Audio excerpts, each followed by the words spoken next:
Picture this. The year is 1349. A cold dawn breaks over a medieval town square. The air is heavy with smoke from dying torches, and a crowd gathers in silence. They are not here to witness justice in the way we imagine it today. They are here for a spectacle. In the Middle Ages, punishment was not just about punishing the guilty. It was about fear. It was about control. It was about reminding every man, woman, and child that the power of the church, the king, or the city was absolute, and that disobedience meant pain. Today we descend into the shadows of that world to witness the most horrific punishments ever devised by human imagination. Punishments so cruel, so inhuman that they turned suffering into theater. The Iron Maiden, a towering coffin of iron, cold and unyielding, its inner walls lined with spikes. Imagine being forced inside, the heavy doors creaking shut, and feeling the sharp metal pierce your flesh, but not in the heart, not in the brain. No, the spikes were carefully placed to avoid vital organs. Death did not come quickly. Victims remained alive for hours, sometimes even days, bleeding, screaming, begging for release, but denied the mercy of death. The Iron Maiden was not just a machine of execution, it was a machine of terror. The crowd knew what it meant. A body still twitching inside, cries muffled by steel, and a stench of blood and fear. It was a message: do not cross the powers that rule you. Some historians debate whether the Iron Maiden was as widely used as legend suggests, but the myth itself carried power. Whether real or symbolic, it reminded the people that pain could be infinite and mercy was not part of the equation. Now imagine the breaking wheel, a massive wooden wheel laid out in the center of the town square. A man is tied to it, his arms and legs stretched across the spokes. The executioner steps forward with a heavy iron bar. One by one, he smashes the bones. A crack, a scream, another crack, another scream. The body bends in unnatural shapes, but death does not come. The victim lingers, shattered but alive, sometimes for days, left under the open sky, while birds circle above and peck at exposed flesh. For the crowd, this was not just punishment, it was theater.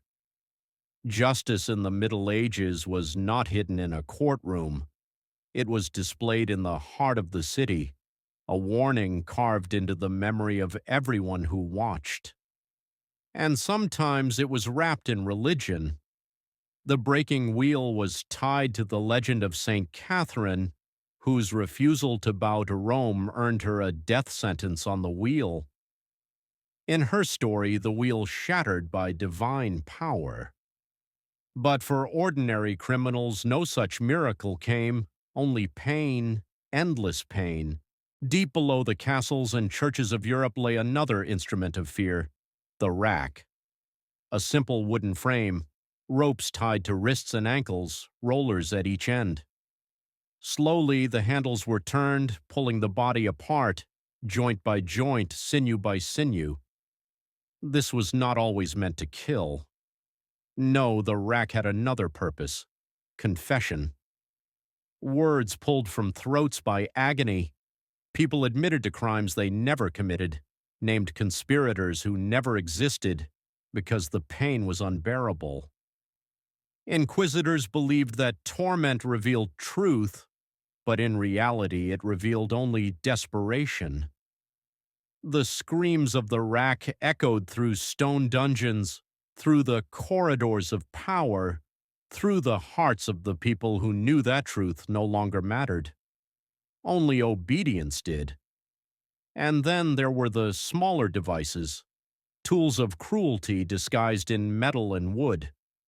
The pear of anguish, a pear-shaped object placed in the mouth or elsewhere. A screw turned, the petals spread wider and wider, tearing flesh apart. Thumbscrews crushed fingers until bones splintered. The scavenger's daughter forced bodies into impossible contortions. The chair of nails cut into skin with every movement. Each device was a triumph of twisted imagination, designed not only to break the body but to humiliate the soul. Even today, historians debate how often some of these tools were truly used, but their very existence speaks volumes.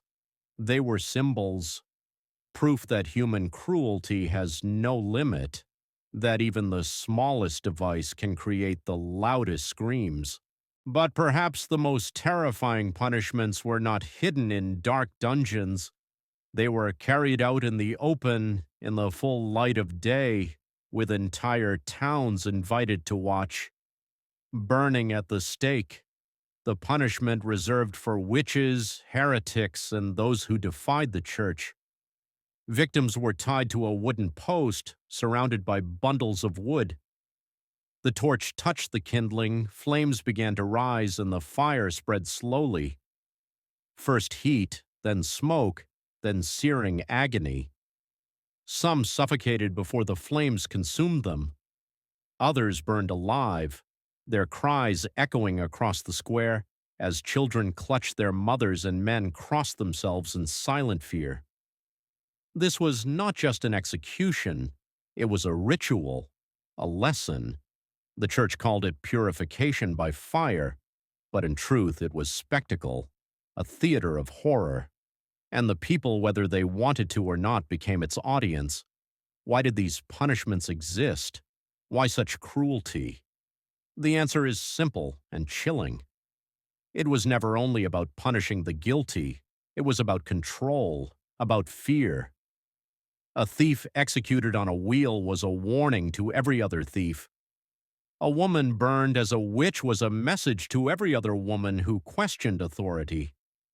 A man stretched on the rack was a reminder that truth itself could be bent and broken to serve power.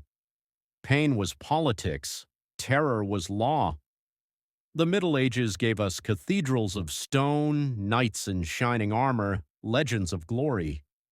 But behind the beauty was blood. Behind the faith was fire. Behind the law was agony. And though these devices now sit in museums, quiet, lifeless, and cold, their echoes still haunt us. They remind us of a truth we cannot ignore. Cruelty is timeless, fear is powerful, and justice, when built on pain, is not justice at all. It is domination, it is theater, it is horror disguised as order. So, as you walk past an Iron Maiden in a museum or see the sketch of a rack in a history book, remember what they truly meant. They were not just tools, they were messages. Messages carved into bone and blood, messages whispered through screams, messages designed to shape a society through fear. The question is not how they could do it. The question is, could we, given the right fear, do it again? If this glimpse into the darkest side of human history moved you, subscribe for more stories like this. Hit the like button to support the channel and let me know in the comments which of these punishments horrified you the most. And more importantly, what does it say about us that cruelty can be turned into spectacle? The answers may disturb you, but they are answers we cannot ignore.